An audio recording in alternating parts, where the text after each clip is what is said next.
When one contemplates the greatest movie stars of all time, Paul Newman has to be at the top of that list.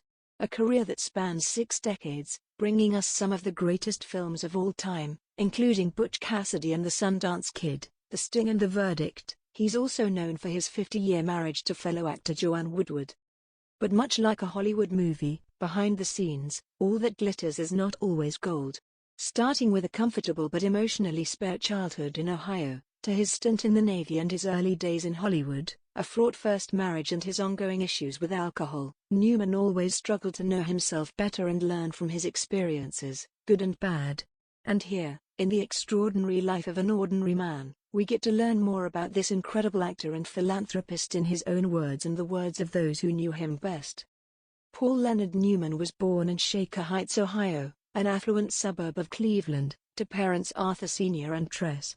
Arthur Sr. managed a local sports equipment store, and his marriage was tumultuous at best, according to friends.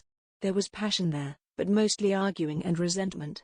Tress channeled all her attention toward her youngest son, doting on him and dressing him up in feminine outfits, but still making him jump through hoops to gain her affection.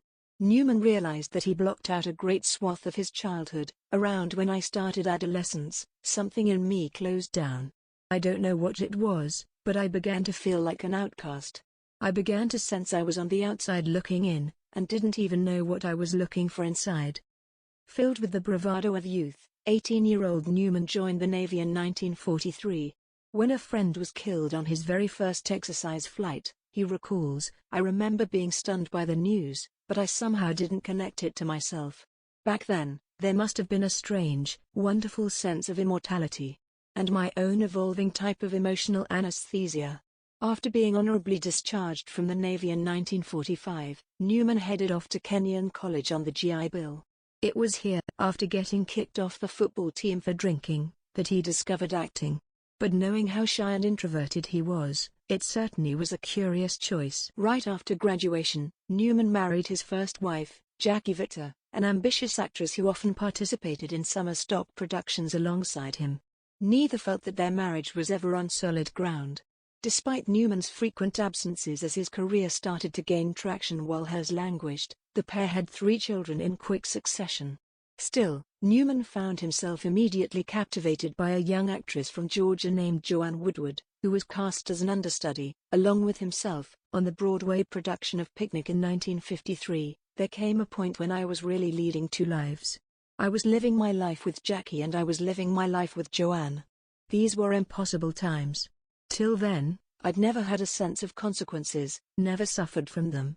But now, with Jackie and Joanne, consequences began to weigh heavily on me. I was a failure as an adulterer.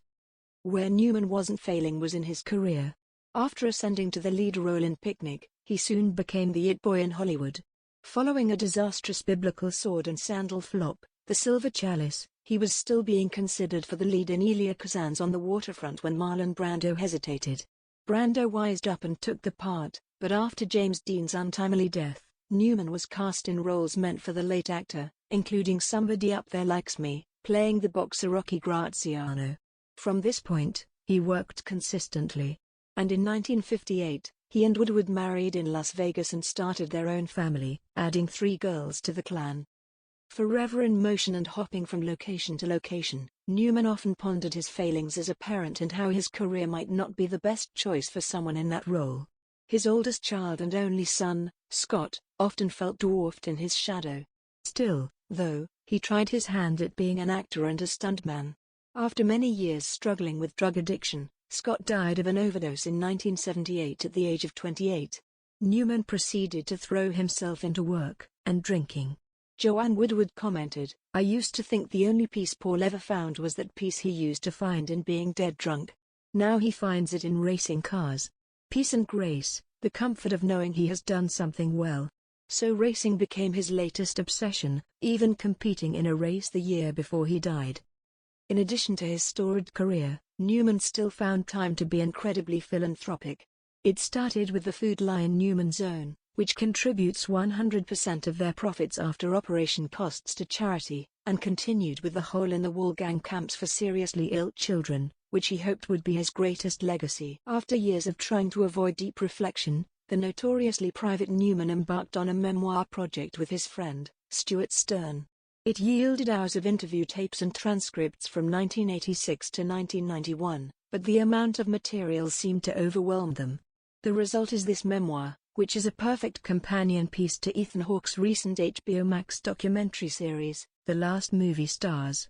There's something about hearing the actual words from the memoirist that makes it all the more poignant, especially when they are no longer here. With a touching foreword and afterword from his daughters, we see that they are still gaining understanding and insights about their loving and complicated father. On contemplating his own end, Newman, with his wry sense of humor, stated, "But I am convinced that this is only a dress rehearsal. And when I die and they put me in that box down in the ground, someone is going to yell, 'Cut.' Then a director will say, 'Okay, let's go back to the number one position, let's get the cameras back there and shoot that scene all over again.